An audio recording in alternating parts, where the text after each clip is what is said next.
Hey everybody, this is herculespetix, founder, curator, docent, and gift shop employee of the herculespetix Academy of Comic Book Studies. Tonight we're going to be looking at Daredevil number 231 through 233, which finishes off the Born Again storyline by Frank Miller and David Mazzuchelli. We're also going to be looking at Daredevil 236, a more random issue, a different creative team. I'll tell you more about it when we get there. But I gotta say, guys, this end of Born Again, reading it last night, it was still fucking thrilling. I mean, this is probably one of the best superhero story arcs. It's up there. It's in the top 10. Just so well written. Mazzucchelli's drawn up a storm. It's just amazing stuff. I'm amazed, I gotta say. Like, when you think of all the great writers that popped up in the 80s, like a lot of the English guys. Oh, Alan Moore, obviously great. Grant Morrison. They had very big ideas and imaginary concepts. And Frank Miller had none of that. He was just a solid writer. But I gotta say, just pure writing skill, storytelling, knowing how to tell a story, how to make a character come alive in like 6 word balloons. You totally get these characters. He's so good. Frank Miller's really just a great writer at this time. He lost it somewhere along the way. But man, he's firing on all cylinders here. This is really such a cut above most superhero comics. Mazzucchelli cover, of course. He does all the covers of this Born Again storyline and also does all the penciling and inking on all of them. And Frank Miller writes them all. So we start off with this nice, interesting kind of cross-cut. Once again, Miller-esque horizontal panels. And we see Fogwell's gym, which is kind of an abandoned gym that Matt Murdock's been kind of hanging out and training because he's got nothing. He lost his own private gym in his brownstone when it got blown up by the Kingpin. And then we see the Kingpin's boardroom. Now, one of his board of directors is kind of questioning the Kingpin, which is not wise. He's basically saying, Mr. Kingpin, with all due respect, this vendetta of yours against Matt Murdock, it's a financial drain on the institution. None of us really understand. There's been a lot of talk, and most of us, we don't like this. And then we keep cutting away to Matt hitting a punching bag. Man, look at this illustration, this art here. This is so nice. Just really good stuff. The Kingpin doesn't say a word. Finally, when he opens his mouth, he just says, Mr. Switzer, this is a check for the current market value of your shares in the conglomerate. Take it or your family dies. You're all dismissed. After everyone leaves, he talks to his, main flunky, Wesley here. And Wesley says, oh, he's going on a ski trip next week. And Kingpin says, compound fracture, both legs. So Kingpin's not content of getting rid of the guy, threatening his family. He's also got to send a message. He's still a thug at heart, even though he's trying to be legit with a board of directors, as if he's just a CEO. You can't take the thug out of the Kingpin, He's always going to be a gangster. And then we see this great title page here, splash page, with the title saved, and Matt Murdock has knocked the punching bag off the chain. I love this whole setup of like the first half of Born Again. Kingpin has broken Matt Murdock down into little pieces. He's almost destroyed everything about his life, and it worked. Matt Murdock was losing his mind, and he was kind of going crazy, and Kingpin was relishing every moment. But now we see the comeback trail. It's almost like tempered steel. Matt Murdock's been beaten and beaten, but he's tougher than ever now. And even though he doesn't have his law degree, he doesn't have his nice house, he doesn't have any money, he realizes he doesn't need it. And, and he's coming back. Now we see Ben Urich talking to these police officers. They're questioning him about the whole incident that happened last issue. The corrupt cop was going to confess how he helped the Kingpin frame Matt Murdock. So the Kingpin had him killed by Louise, the burly nurse. And we're going to see more of her. I love Louise. She's like one of the greatest villains in Marvel Comics, I think. She's amazing. She's tough as fucking nails. So, in his thoughts, which once again are beautifully written by Joe Rosen, lettered by Joe Rosen as like a typewriter font. He says, if I can only tell him that Matt Murdock's Daredevil, that would clear everything up. But of course he can't. He's been keeping the secret for years. He's going to continue to keep the secret. So the police assign this big strapping Swedish guy, this officer, to him, Hedgefords. And Ben thinks to himself, I wish it was Daredevil. I'd feel much safer. And as he walks away, we see Matt Murdock. So even though Daredevil hasn't been seen in weeks, he hasn't been putting on the uniform, nobody's seen Matt Murdock for weeks. Matt Murdock is still going to be Ben's guardian angel. He's going to shadow him, make sure he's okay. Now we see Louise talking to that one of Kingpin's lieutenants. This is the guy we've seen before. I don't know his name, but he's the one who's like very loquacious and has a big vocabulary, but he's kind of a moron. But he maybe read a dictionary and memorized it. He was using these big words. I'll call him 25-cent word guy I can't think of his name. So he's telling Louise, Louise, there's too much heat. You killed a cop when you killed that, like another cop when you were assigned to kill that other, the corrupt cop. It's just so much heat. We're reassigning you to Arizona. She's like, what the hell am I going to do in Arizona? I don't want to go to Arizona. He's just all like, it's just too hot now. And it's just temporary, but we got to do this. And she says, Ben Urich's the real problem. Let me relocate him. I kill him and all our problems go away. And he's like, no, Mr. Fist doesn't want that. And she just storms out of the office like, fuck you. Now we see this diner. Ben's there with his bodyguard. And Matt's there. Matt's right behind him. Seems kind of hard to believe that he wouldn't have noticed Matt the whole time he's in this diner. And, but he doesn't. He calls his wife, Doris, to say, hey, make a bed for my bodyguard. And she hears a knock on the door, and it's Louise. I love this little fisheye look of Louise's face. A little while later, Ben gets home with the bodyguard, with Hedgefords. And as soon as Ben walks in the door, Louise floors him Lois? I think it's Louise. Floors him with a punch. Before Hedgefords can pull his gun, she smashes his face on the wall. Louise is just like a fucking lady juggernaut. She's so fucking kick ass. Even though she's just basically a chubby nurse, But she's like, I would love to see her try to take on the Hulk or something. Ben hears a gurgling sound from the bathroom, and he's like, oh my God, Doris, no. And when he walks in there, Doris is hanging by her neck from the shower head. He tries to lift her up, tries to reach for a razor blade to cut I think it's a tie or something.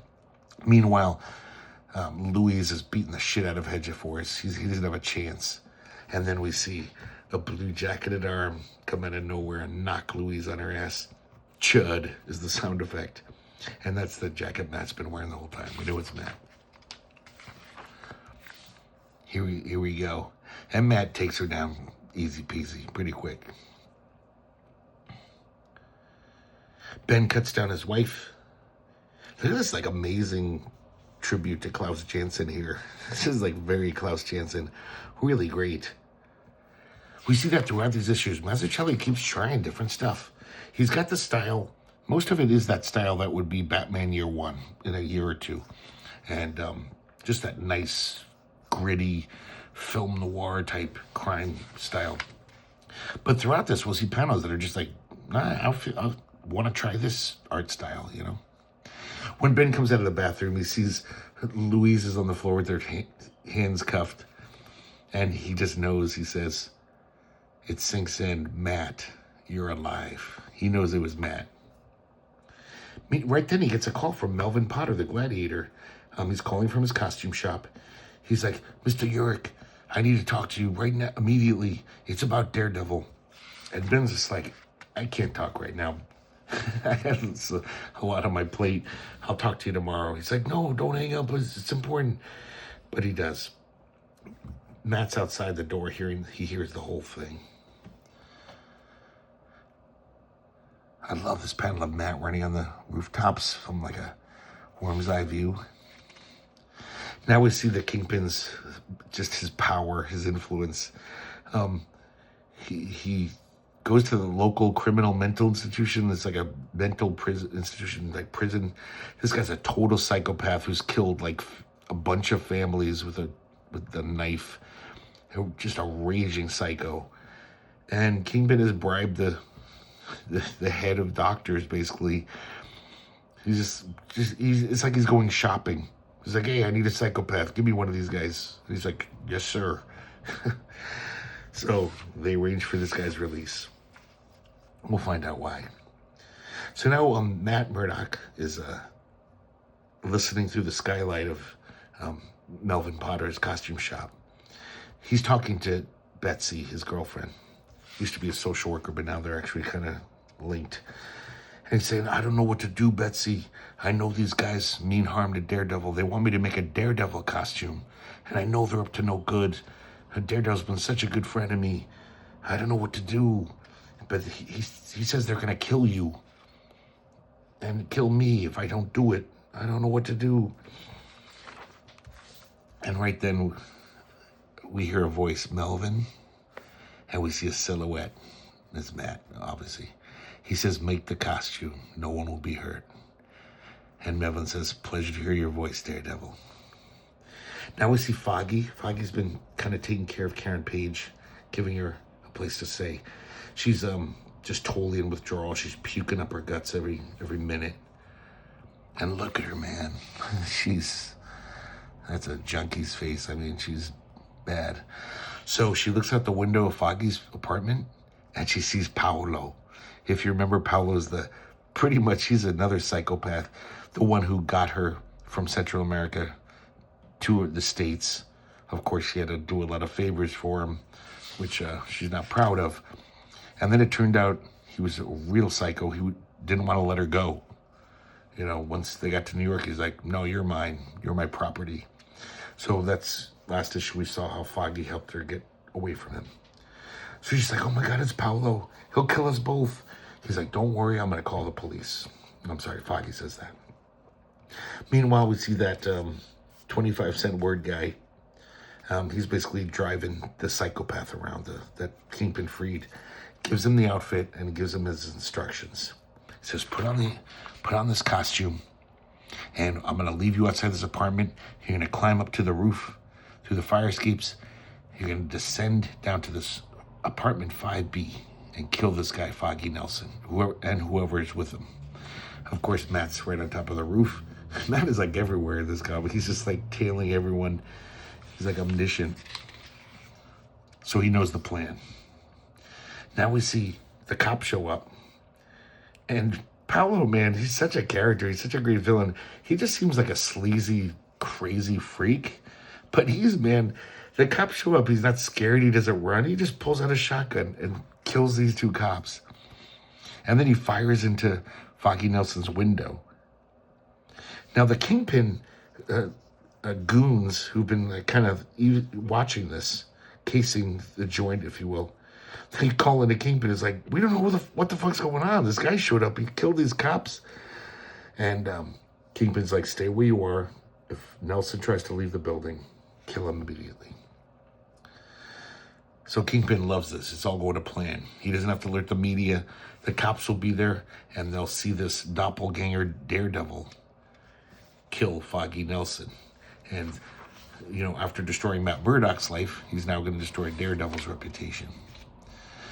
The 25-cent word guy is telling the psycho, the fake Daredevil, he's like hammering down the directions. Remember, it's apartment 5B. Don't forget. And the psychopath just kills him. The whole time he's yelling, 5B, 5B, 5B, as he bashes his head in with the billy club. Look at that look of pure insanity. So now back in the apartment, Karen Page knocks Foggy unconscious with a potted plant as he's talking to the police. In her mind, she thinks she is trying to save Foggy. She knows Paolo will kill him if he finds him with Karen. So she figures, I'll go to Paolo, I'll apologize, I'll smooth things over, and, stop all this madness. Meanwhile, we see that fake Daredevil.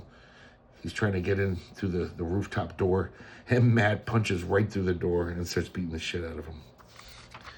I love this drawing of Karen. Like, he draws a really good junkie Karen.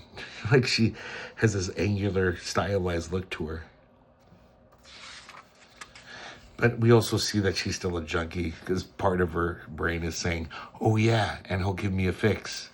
Paolo always has heroin on him, so I'll apologize to him, and then hopefully he'll give me some drugs. This is a great drawing of Kingpin. The anatomy doesn't really work, but it's great.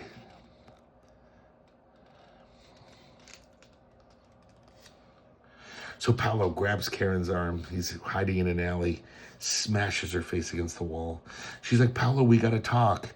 And it's like, there's an interesting thing too in Karen Page's head. It's almost like she's schizophrenic.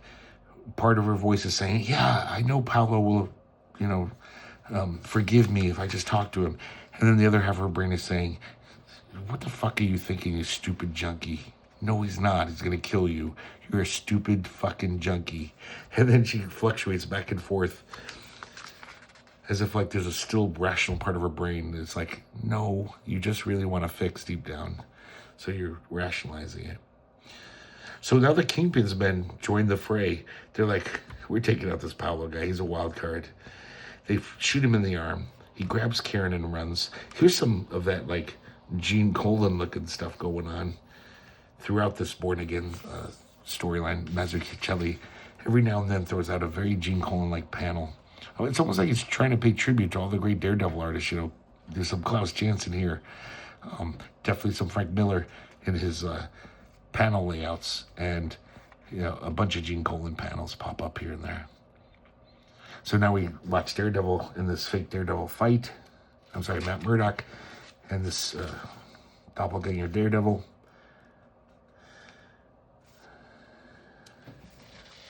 Pretty great fight choreography on this page. Really nice. And then finally Daredevil defeats him. And then he hears, with his super hearing, he hears Karen in trouble. And so there's this total shootout going on. Paolo gets shot again. It looks like he's pretty mortally wounded. And he says, I'm hit, baby, get the gun. And Karen just starts rifling through his pockets to find the heroin. He's like, no, you stupid junkie. Ripping me off, you motherfucker. And Karen is such a junkie. She's just like, man, I'm about to get killed.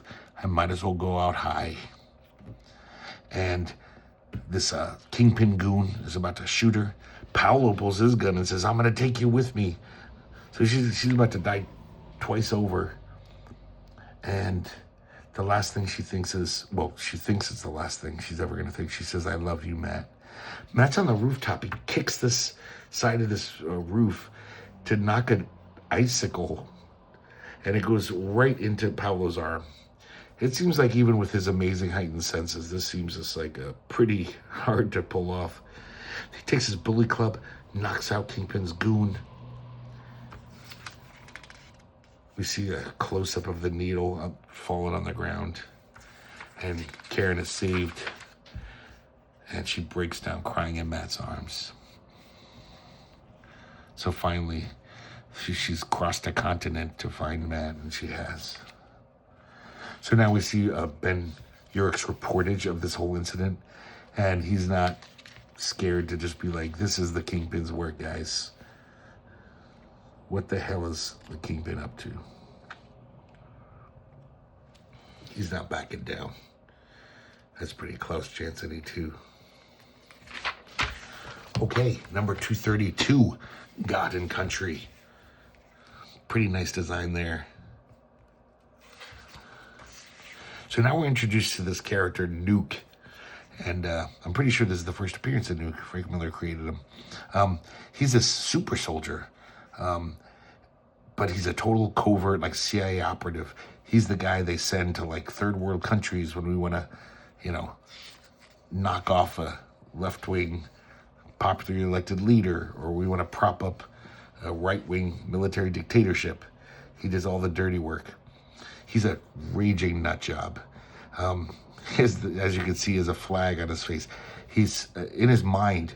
Every mission he goes on, he thinks he's in Vietnam rescuing the POWs. He always keeps saying, our boys, I'm gonna save them. He's got a handler here, the helicopter pilot, and he's always got to be like, Nuke, you're not in Vietnam, you're in Nicaragua.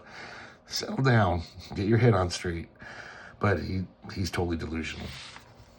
He's also a pill-popping maniac. He right before he's about to commit violence, he's like, give me a red. He takes these red pills, which I guess heighten his aggression or something.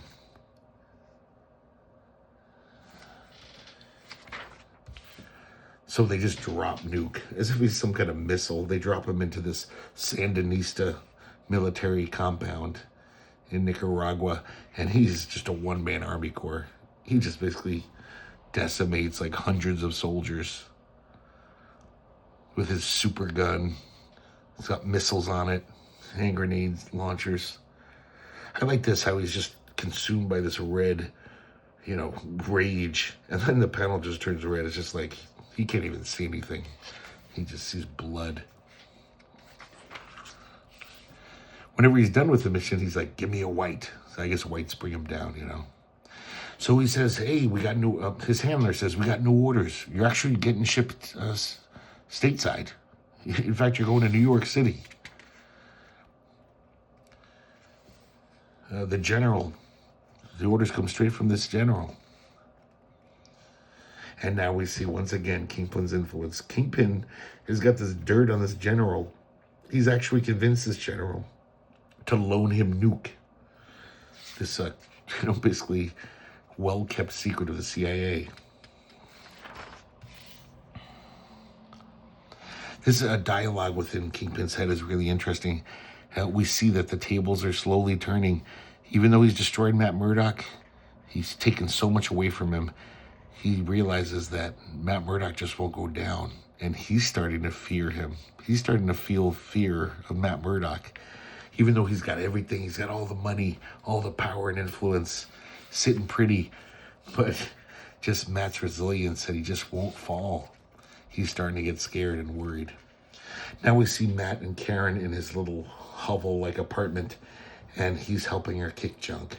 Basically just spending day after day with her, holding her in his arms, holding her hair while she pukes.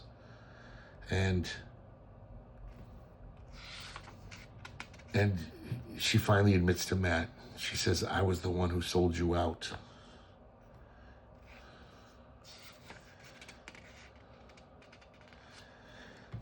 When she told the pusher that Matt Murdock was Daredevil. They took Matt's home and career and everything. And Matt says, no, not everything. Nothing. I've lost nothing, he says. So Matt is just a totally different man. He realizes that, he's made it through this shit.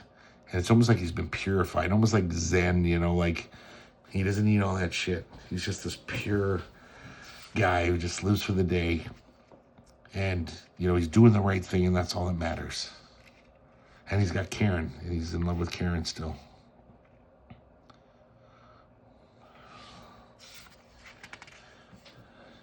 So now we see Ben Urich with his bodyguard, Hedges Force, and this other reporter, I think his name's Blanders. I guess J. Jonah Jameson figured this is a big story, so I'll give you another reporter to help out. They're interviewing Foggy. Ben's big mission now is to find Matt Murdock. He's like, what the hell happened to this guy? We got to find him.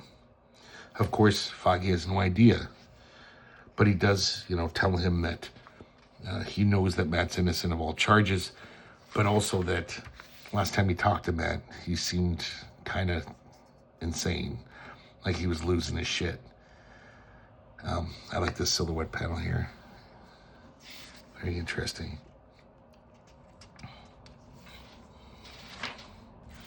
So now we cut away to Gloriana, who's now her and Foggy are pretty cozy now. They're basically dating. And she's she's a photographer. She's taking pictures. Now we see Nuke on a plane heading to New York City. I love this. Look at this interesting way he just does this scratchy clouds. So different than any of the art in this comic or any kind of like superhero comic. Really nice though. Just really nice illustration. Now we see the police commissioner reporting to the Kingpin. He's under his thumb too. And he says, "You got trouble, Mr. Fisk.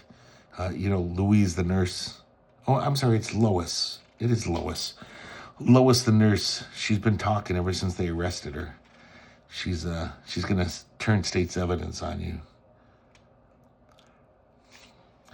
And he says, that's not all. Ben Urich landed an interview with her. They're gonna let him into the prison and interview her. And Kingpin just says, make sure that Officer Coogan is on duty at the time of the interview. Look at this weird Kingpin face here. I don't know if David Mazzuchelli was trying something out here or just he was a little off. It wasn't his best day, but just kind of bizarre compared to all the other times he draws them. Foggy gets a phone call from Glory. Apparently, Glory's got a job at the Daily Bugle. She's now a crime photographer, a photojournalist. Now we see Daredevil has been up all night taking care of Karen, and he's getting ready for his day.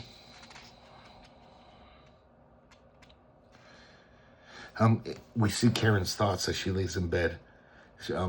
She notices that Matt, every now and then he goes over his Daredevil outfit and just kind of touches it, and he has this longing in his eyes. And she says, but he won't put on a suit. And Karen knows how much he loves it. She's like, I don't know why he won't. And we see her asleep in bed with Daredevil's costume, almost like a security blanket. Now we see the prison where Lois is being held. And Ben's there with that Blanders reporter. It's kind of a sleazeball. Glory's there taking pictures and his bodyguard. Now Officer Coogan, the one Kingpin mentioned, meets them at the jail cell. As they go in, we see him lock the jail cell. And almost instantly, before Ben can even ask her a question,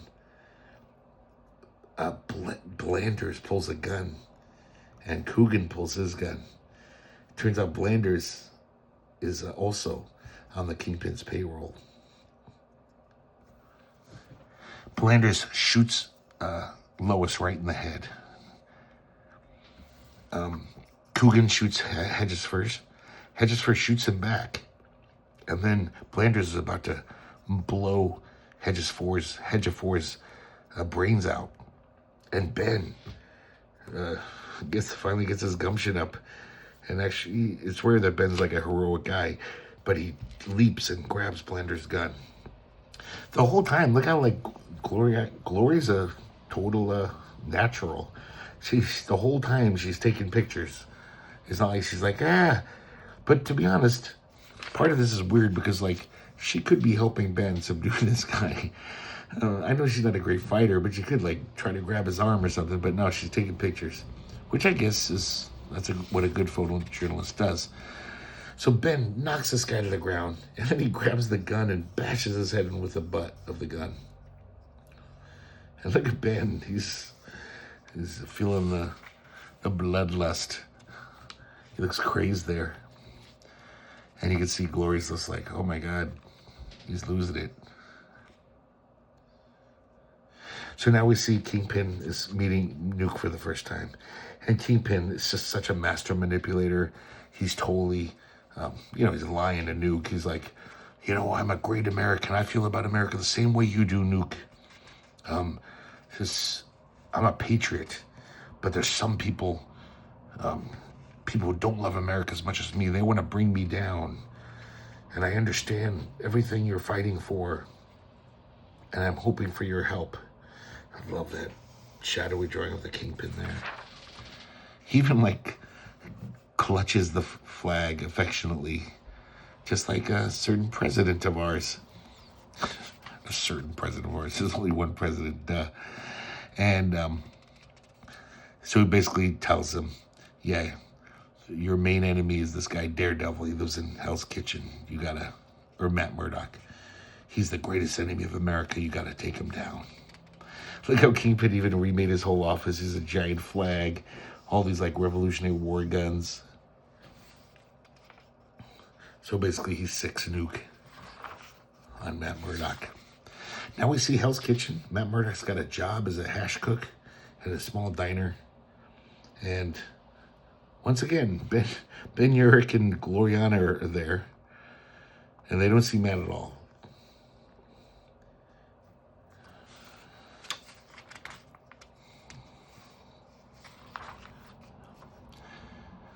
Matt leaves the diner. Once again, this panel does not look like David Mazzuchelli. I mean, it kind of does, but it's like he's trying something different here. And then Nuke shows up, jumps out of the helicopter, and just fucking turns Hell's Kitchen into a war zone instantly. He's just indiscriminately firing missiles and bullets into the crowd. Matt's a few blocks away, and he's running frantically because he kind of sees himself as the protector of Hell's Kitchen now. And also, Matt Murdock never wanted to see anyone die. He was always trying to protect everyone. But he can hear, even from blocks away, he can hear every death. A woman holds her baby close and hears him gurgle. A lung collapses. 3 blocks. A man chokes out half a name and dies. A wino cries to God. It's just a carnage, pure carnage. Now, one of the first buildings to blow up is that diner. So Ben and Gloriana luckily aren't hurt. And of course she's like, get your camera. Because they're good journalists. So one of his rockets goes off and hits Matt's building, his little flop house. And he's like, Karen. So he runs to the ruins. And luckily Karen's alive, clutching Daredevil's costume still. And she says, I kept it for you, Matt. And now Matt realizes finally he's got to don the garb. That's a great drawing right there. Puts on his costume. And Nuke is still going fucking crazy. Downs a police helicopter. Matt can still hear all the death. All these individual deaths he can hear with his super senses. And then finally, he catches up to Nuke. And Nuke says, give me a red. So it's going to get worse. Look at that. Oh, man. It was hard to wait 30 days for that next issue. Let me tell you. I remember getting these off the stands. Number 233. And as you can see, we got some big guest stars in this issue. Armageddon. Really interesting splash page here. Like the colors and just the art. It just different than your average mainstream superhero comic. It's Max Shield's colors are very weird, pinks and oranges. This issue is respectfully dedicated to Jack Kirby, by the way. Oh man, I love this panel. So Nuke is firing from the helicopter with his machine gun. Daredevil is just in one flowing motion, is somersaulting and evading these bullets. Look at this, all this great like zipatone, all kind of blended together to make convey like the fog and smoke of war, of this bloody combat. Really nice panel. Now the handler says mission aborted. We got to pull out. And Nuke says, fuck that. He just jumps out of the helicopter like 50 feet above this roof. Meanwhile, Wesley is trying to, let Kingpin know. He's just like, boss, it's getting out of hand. The news is all over the story. And Kingpin doesn't seem to care. He just wants Matt Murdock gone. He's usually so methodical, so patient when he wants to destroy someone, but he's getting sloppy. I mean, this is not good for business, blowing up a neighborhood, blowing up Hell's Kitchen, but he doesn't care. And he hasn't been able to get Matt Murdock any other way, so he's willing to do this. So it turns out that he's a super soldier. So Daredevil, all of his normal tricks that work against even big, strong guys, they're not working. He's got like almost like plastic armor under his skin. So Daredevil can't like hit his pressure points and take him out. He's just really fucking strong. Also, his handler, the helicopter pilot, he didn't take off. He's realizes, okay, Nuke's, I gotta help him. So he's firing at Daredevil too. So Daredevil's trying to stay close to Nuke, so he can't be an easy target for the guy. He keeps trying to take him out, and nothing's working. This guy's unstoppable. Wesley keeps trying to convince the Kingpin. He's like, hey, boss, if this gets pinned on us, this is just crazy. Kingpin doesn't give a damn. He just wants Daredevil dead. I like this drawing of Ben Urich here. Finally, Daredevil kicks a Nuke off the roof. He lands in electrical wires and then proceeds to fall into the top of this cop car. Doesn't faze him 1 second. He just fires a missile at Daredevil again as soon as he lands.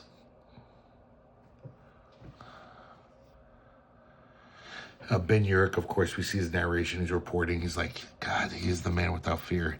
And fearlessly, Daredevil just dives right down into Nuke on top of this car, which is probably about to explode because it's on fire.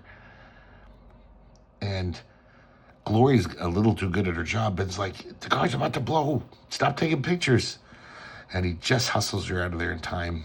As the car explodes, his jacket catches on fire, and Nuke comes out of the thing just on fire, like Michael Myers in Halloween 2 or Halloween 1.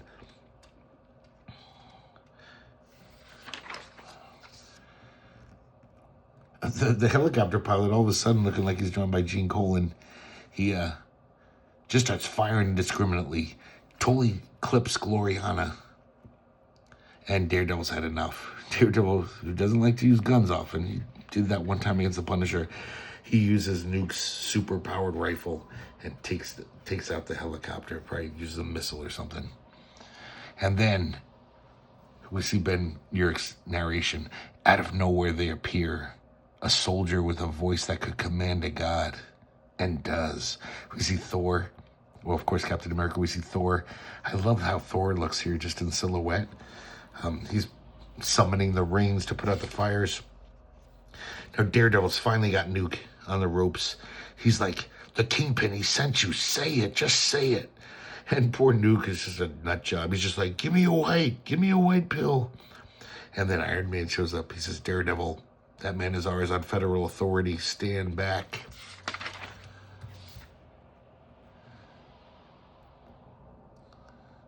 So Matt backs away. And look at poor Nuke here. He looks like just a confused child. He's like, give me your white. And we see Captain America's sad face. This is a great panel. I love this drawing of Captain America. And because Frank Miller set the Avengers up, just like he does Superman in Dark Knight Returns, as basically they're stooges of the federal government. The federal government wants this guy back. No questions asked. He's not going to face a trial. Nobody's ever going to know about him. They're going to just keep using him in third world countries. And the Avengers are basically, they're the government's flunkies. Like, yeah, we work for you guys kind of, so we'll get him. But Captain America doesn't like it. He loves the what America should be. And this is not what it should be. Now we see the Kingpin hanging out with his lieutenants in a steam bath. I love these body types he draws, all these aging capos, basically. One of these guys is losing his shit. He's just like, God damn it, Kingpin. You've gone too far. This Nuke business, you know how much this is going to cost us in our drug trade alone? He starts like calling him fat boy and stuff. The other lieutenants are like, dude, shut the fuck up. What are you doing? And he just keeps going. He just is just like, you're crazy, Kingpin. You've been crazy ever since you lost your wife. And if you remember, do not mention Kingpin's wife, Vanessa, who, he lost. And he realizes what he's done, and all of a sudden he's just like, look, I've been hitting the bottle a lot. I didn't know what I didn't mean that. Please, Mr. Fisk. And Fisk just grabs him by the neck and cracks his neck, kills him. Kingpin looks at the other guy and says, "We all understand each other now, don't we, gentlemen?" And look at this, like, this is almost like Ron Friends, or just some like typical Marvel artist all of a sudden. Look at these thick ink lines. I don't know if it's Mazzuchelli trying something else out, like, I want to draw in this style, or just it wasn't his best day. I think it looks good, actually. Like, it really shows Kingpin is just a solid, just a guy you don't fuck with, but it's a totally different art style. Now we see Foggy Nelson running into this church right past Matt Murdock. Somehow he doesn't see him or notice him. I mean, he is totally worried about Glory, because, Glory was shot. So this church is where they're taking all the wounded. And he finds Glory. She's fine. I mean, she's just a little hurt. Now, Matt's, they've we're not sure still, 99% sure, but Matt's mother, Maggie, the nun, is there, who we met 5 issues ago. And now Matt's there looking for Karen. And he finds Karen. Karen's pretty okay. All of a sudden, she looks just beautiful. She looks great. And just like hours ago, she was looking like a gaunt ghost junkie girl. But, I guess that was days ago, but still. So all of a sudden, Matt, with his super senses, hears something. And he says, I gotta go. He runs out of the church door. This time, he bumps into Foggy. Foggy still doesn't say, hey, that's Matt Murdock, the guy, my best friend, who I've been looking for. Matt swings up onto this fire escape, leaps up to the roof, and Captain America is there. He says, Daredevil, I mean you no harm. I just want to know, that man, Nuke, last night, who is he? And Matt says, why don't you ask your employers? Captain America says, they aren't my employers. So Matt tells him what he knows about his powers. He's a super soldier. He says, what's it to you? Captain America says, he wears the flag. Matt says, I hadn't noticed, because he's blind. He did notice. Captain America is alone on this rooftop. Look at this weird coloring here for the sunset. Very strange. It almost looks like a painting where you splashed water on it and it starts to run. It doesn't mean anything to them, thinks the soldier. To them, it's just a piece of cloth. So now the story has come out with pictures from Glory. She took all these pictures of Nuke. Ben Urich's published a story. Totally implicates Kingpin. Now Kingpin calls up that general. And he says, you're going to cover this up, right? Because it's your neck on the line, too. It's like, yeah. And then right then, Captain America barges into his office. He says, who is this man, General? Now, the General is just like, oh, Captain America, it's a pleasure to see you. Don't worry about this nonsense. Besides, it's you're not cleared for that information. But, I have nothing but respect for you. Your commitment, your loyalty. And Captain America says, I'm loyal to nothing, General, except the dream. This panel really hit me because I kind of use this argument, I literally tell people yeah, I'm a patriotic American, but the dream of what America could have been, it's still there in the original documents, in the Bill of Rights. Those were amazingly great, radical things. A country actually saying, yeah, people can say whatever they want. And every other country was like, no, we don't, what are you talking about? But unfortunately, ever since the birth of our nation, we have, right off the bat, we've gone against these principles. We've corrupted them. The framers of the Constitution, a lot of those guys, a lot of the articles they put in the Constitution were just to enrich themselves. But the dream is still valid. And we have fallen so far short of it so many times. America's done very bad things in our history. But there's still we could be that country. The blueprint is there. We just have to follow it, but we don't.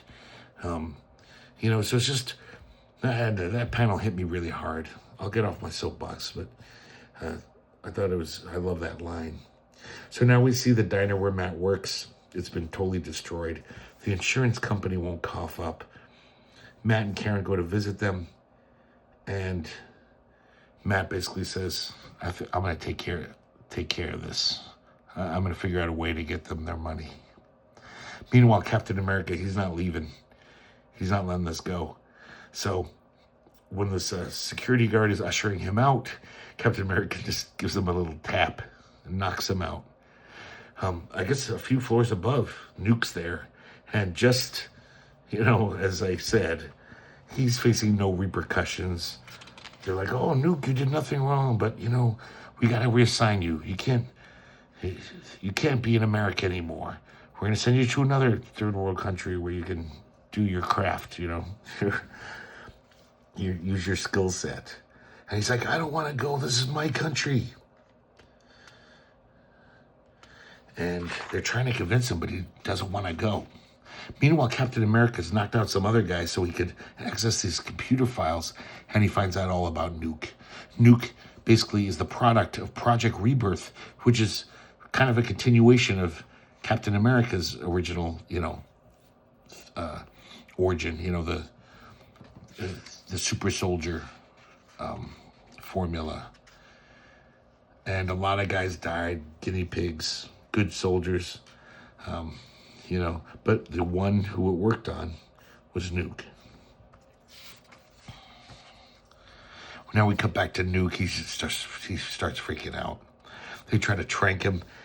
He kills everyone there except the general, because he still has this, sense of duty. And he tells the general, I won't let you down, sir. And then he grabs his Reds, takes a whole fucking bottle, so it's like, oh man, he's gonna go nuts. Captain America hears the Aruga. Look at that panel, that's amazing. Just like a completely different artist than David Mazzuchelli popped in. I don't know who that is. It kind of has a Klaus Janson slickness to it. Meanwhile, we see Daredevil Matt Murdock puts his costume back on, and at the same time, Kingpin is getting an award from the Businessmen's Association. He says he earned it by hard work, by having the arm broken of the daughter of an oil executive, by procuring a 16mm film of acts beyond description for an automobile distributor. So basically, he blackmailed or terrorized all the other businessmen who were up for the running. And this is what the Kingpin's been dreaming of for years. He's a legitimate businessman now. Just like in all those mafia movies, they always want to go legit.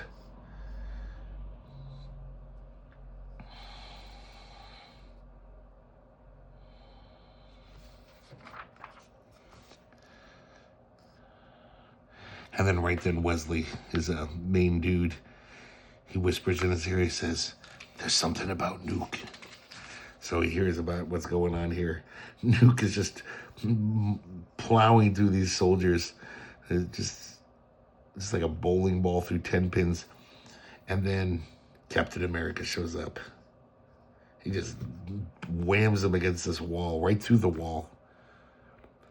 And they fall to this rooftop. They fall right through the rooftop. Here again is a really wonky panel here. It's just bizarre. This is kind of like Jesse Marsh or something, like, it's weird. I don't know, not a fan of that panel. Now we see Daredevil. He's enacting his little scheme. Basically, I don't think he's ever done this before, but he's just like, there's all these Kingpin goons are out there. He basically just beat these goons up, and they had some money, of course. They're doing something illegal, and he just took it. He's just like, this $30,000 is just going to go to criminals. I'm taking it to give to the owners of the diner so they can rebuild their diner. And then he gets worried about Nuke being free. Now we cut back to Captain America, and Nuke is pretty out for the count due to that fall. Captain America kind of knows that these guys are just going to kill him. He's gone too far this time. He's a liability. So he's basically trying to rescue him. He's unconscious. Luke's unconscious. He grabs him, takes him out of the building. These helicopters show up and just start firing. Daredevil shows up right then and knocks them both out of the path of the bullets. And then he, helps to rescue Nuke, too. I like this, how the guys disembark from their helicopter and moving on foot. And, Captain America just kind of, hits them with their shield, and they all just, stumble over, oh, no, like a bunch of buffoons. And now this is the craziest part. So Daredevil takes this guy's taxi to drive Nuke to the hospital. And of course he's like, yeah, my radar's useless with the windshield, and the rain is making it even worse. And somehow he doesn't run into a car, hit a wall, a telephone pole. But I guess, he's lucky. So Nuke is barely conscious. He finally has a little, comes to consciousness.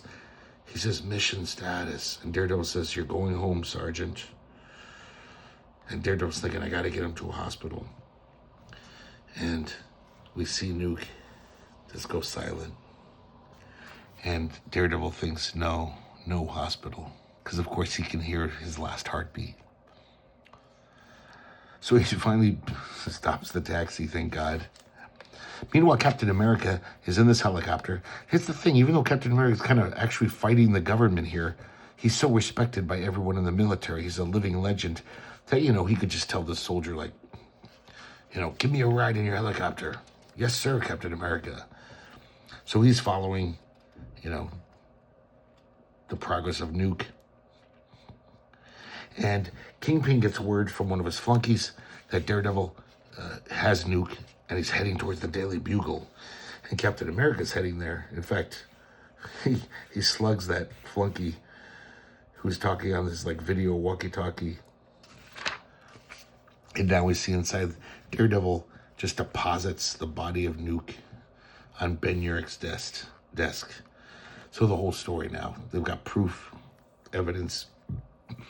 So now we see in the next few days and weeks, it's not a good time for the Kingpin. One of the hitmen placed on the roof of the Daily Bugle names the crime lord. All these lieutenants start squealing on him so fast that he doesn't even have time to kill them all. But of course, Frank Miller's a cynical guy, so it's few of the charges stick. Those that do are skillfully cast into years of litigation. But still, in the eyes of everyone except the law, he's a villain. And that's exactly what he didn't want to happen. He wanted to go legitimate, be a respected businessman. And even though he's squeaked his way through the arms of the clutches of the law, because he's rich, just like in our world, the guys that rich never go to jail. They never pay for their crimes. But now he's shunned and condemned by the business world. And so he tries to console himself by just saying, the law, at least I took that from Matt Murdock. And of course, he continues to plan his revenge against Matt Murdock. And I love this last panel. It almost seems like a non sequitur. We just see Matt and Karen totally happy in love, walking down the street in Hell's Kitchen. Matt says, my name is Matt Murdock. I live in Hell's Kitchen and do my best to keep it clean. That's all you need to know. So Kingpin, he's still got all his money, still got all his power. But, he's just like, but I took his law degree. Matt doesn't give a shit anymore. Matt's above that. Matt's just happy to be, to protect your Hell's Kitchen, in love with the woman, the love of his life. And Kingpin can't hurt him anymore. Well, he can try, but he's above that. He's found a new path.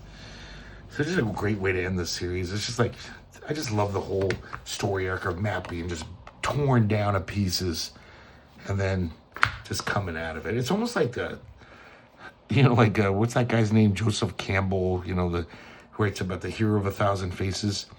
It's almost like that kind of stuff, it's primal storytelling stuff.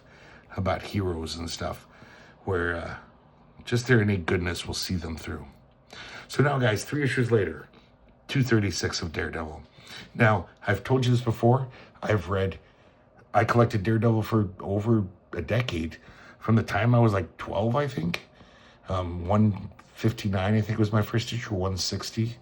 And all the way up to like almost 300. I had all those issues every month. I lived in 2 different states at the time. I went from being a 12-year-old to being a college graduate. And Daredevil was there every month of my life. He was almost like a pal. And to be honest, though, after these issues, I didn't really like them.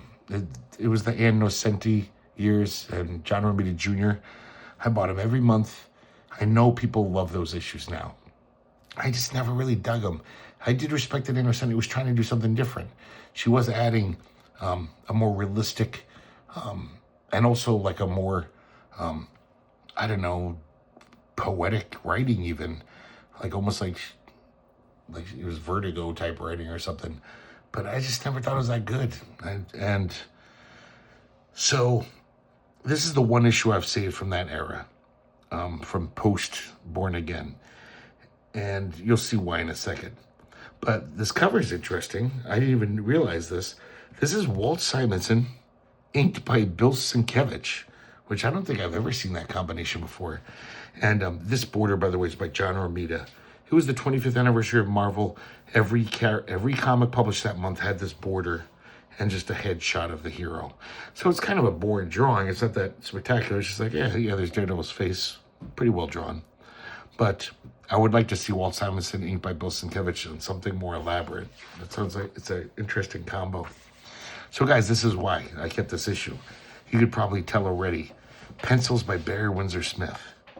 And this is one of Ann Nocenti's first scripted issues. And I gotta say, guys, like I always say, haven't read this in decades. I did not have a good time reading this last night. I did not like the writing. It's ambitious, especially considering it's the mid-'80s. Most superhero comics were just dopey. She's trying to do something, heavier or more interesting, but I'm not buying it. It's just not that good. And I'm probably going to get some comments from people because I know those people love the Ann Nocenti run on Daredevil. But the story is just like, it doesn't really draw me in. It's kind of convoluted. I don't even understand parts of it. And, it's probably my fault. I'm probably too dumb or something, but I don't know. I just didn't like it. But I do like this. So basically we see this is another super soldier being created. They mention Nuke, but this guy's totally different than Nuke. And he has the power to stop people's hearts when he's close to them. I don't quite understand this mad scientist's explanation of it. It's very odd, but I do like this Barry Windsor-Smith drawing. It turns out this guy's talking to Natasha Romanoff, the Black Widow. Even though the whole issue, she never dresses up in her Black Widow costume. And basically he needs her to do this mission for him. I'm not even quite sure what it is, to be honest. I read it a couple of times. I'm like, I don't really get it. Like, what's going on?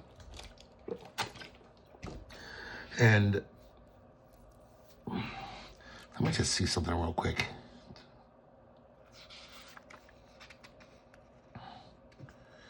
Yeah, basically she has to track down this Hazard guy. That's his name. I can't remember if I mentioned that. So his name's Hazard. And she's got to track him down.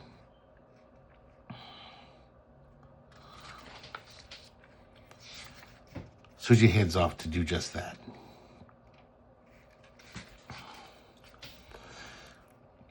It's the 4th of July. People are lighting off fireworks. Hazard is an ex-military guy. He's seen combat. So he's kind of feeling on edge hearing all these explosions. He's in this diner reading about Nuke, actually. And he's different than Nuke. He's kind of crazy, but he's not a psychopath. He's terrified of ending up like Nuke, of hurting people. He doesn't want to hurt people, but he's also kind of unstable. The waitress at this restaurant actually recognizes him. And, oh, I'm sorry to mention, guys. So, the story's called The American Dreamer. Anderson Scripter, Barry Windsor-Smith penciler, and then it says Windsor-Smith Wyachek inkers. So I think I can kind of tell the pages that are Windsor-Smith and the pages that are Wyachek. Basically, the good pages are Windsor-Smith and the not so good ones are Wyachek. Back to the story. This waitress says, oh, I had a crush on you in high school. And he's kind of like, he's lost in his own thoughts. She's like, hey, I just told you I had a crush on you. No response? And he's just kind of like, oh, blah, blah, blah, blah. He doesn't know. He's just a weirdo.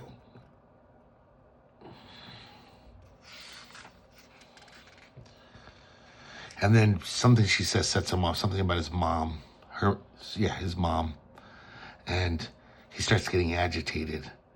And then all of a sudden she starts feeling bad in her chest. And she gets a heart attack. Now, here's something I don't understand at all. Somehow the mad scientist guy is connected to him, maybe controlling his progress, because he keeps appearing. Maybe this is what Hazard sees. Every time he sees a victim of his, someone dying of a heart attack, he sees this guy.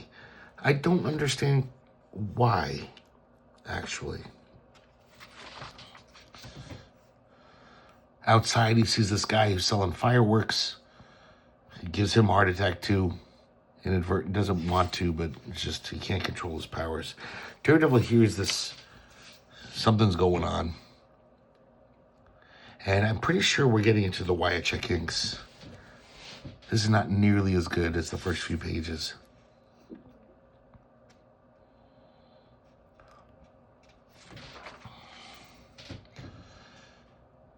He finds the dead guy, doesn't know what the hell's going on, and now Black Widow hooks up with him. She basically fills him in on what's going on. She wants him to help. He's like, I'm not going to do your, dirty work, this CIA type shit. But then they talk a little longer, and then he agrees. He says, okay, I'll go with you. Oh, guys, I'm so sorry. She didn't want him to come along. He offered to help, and then somehow she says, you can come along. Yeah, there's some, that's some weird inking going on. It's not the worst. I'm not saying it's horrible, but compared to how Barry Windsor-Smith would ink himself, it's so not as good. So now we see Hazard. He's visiting his mom. His mom's a total God-fearing American, total patriot.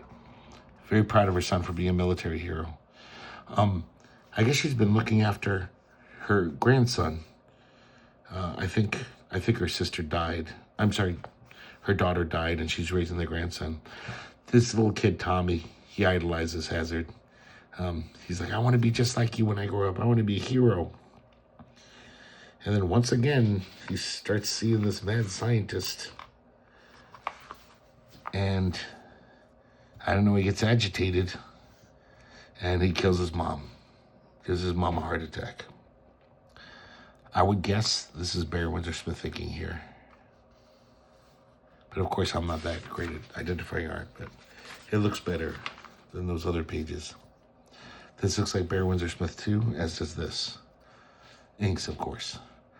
So the mother's dead, and he's just like, okay, Tommy, I'm going to turn you into a soldier. You got to salute the flag. And he throws a teddy bear to him, and the kid says, yuck. But then he hands him a real gun. And the kid's like, cool. Meanwhile, Natasha and Daredevil are getting closer, tracking him down. And yeah, it's weird, this issue. Like, Natasha's just wearing like a pants, and a blouse, and this vest. I don't know why she's not in her awesome uniform. So he's pretty unhinged at this point. He's telling the kid all about liberty and justice. And he says, when you're a soldier, you can kill all you want. Kill anything that jumps at you. It's all legal, boy. You're dismissed, Tommy. This is crazy. And then he actually gets the jump on Daredevil and Natasha. I guess he saw them outside. And so a fight ensues. This looks like Barry Windsor-Smith inking himself. That's a nice panel.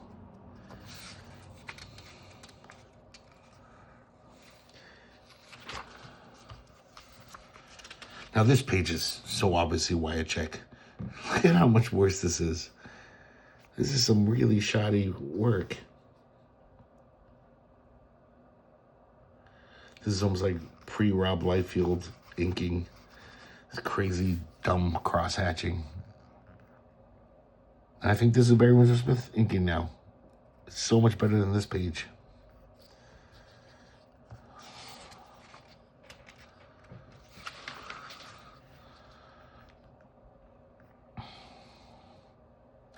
So finally, they kind of, Black Widow pulls a gun on him.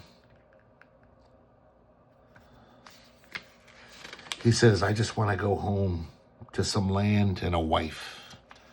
I'm done fighting.